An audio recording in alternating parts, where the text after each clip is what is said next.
Magandang tanghali po sa ating lahat. Oras na naman po para sa pagluluto ng ating mauulam. So ito po, may dilis po tayo ditong prito.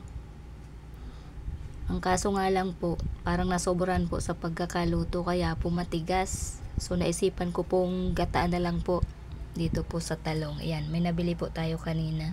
Ayan. Isahog na lang po natin para pa mapakinabangan kahit papano. Hindi masayang. Lutuin po natin. So, gata na po natin. Ayan. Yung ating pong gata muna. Ang ating dilis. Ayan. Na over prito po. Over fried. Kaya po matigas.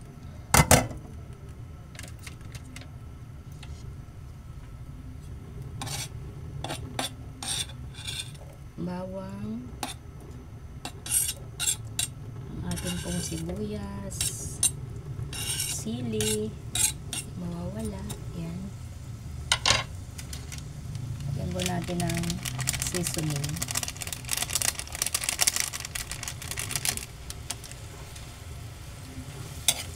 Ayan po muna natin kumulo.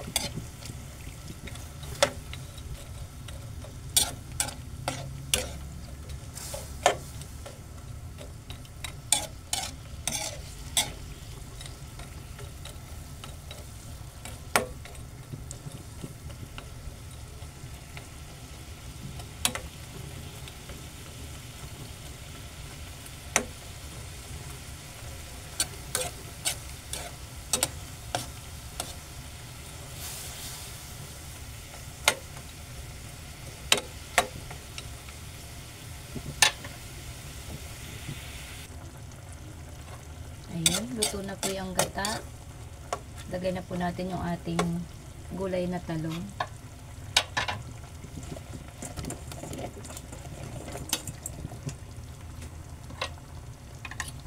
Ayan.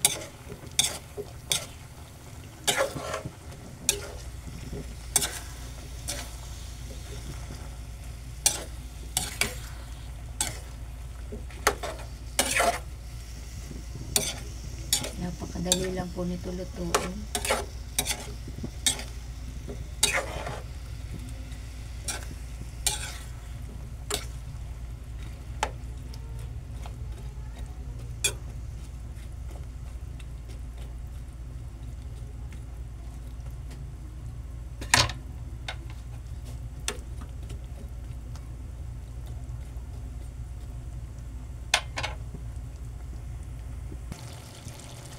Ayan, malapit na po maluto. Ayan. Nagmantika na po yung gata. Sa sama po kasi ng panahon, di po tayo makalabas para makapamalengke. Kaya ito na lang po ang ating nailuto.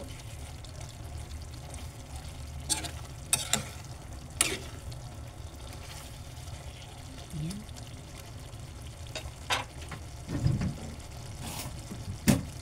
Line po natin yung alat.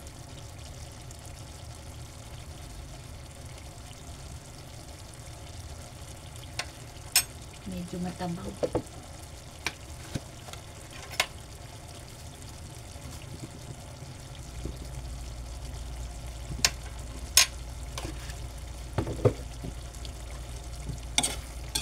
Siguro naman mangangata na natin yung dilis.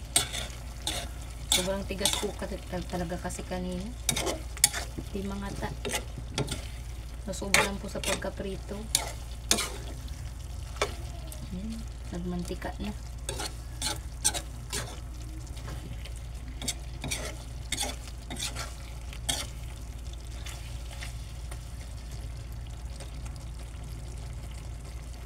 Yan, okay na po yan.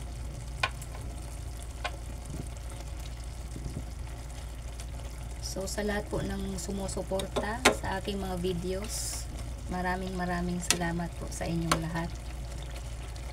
Sana po hindi kayo magsawang manood.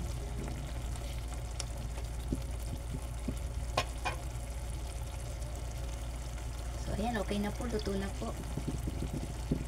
So hanggang dyan na lang po. Thank you po. God bless po.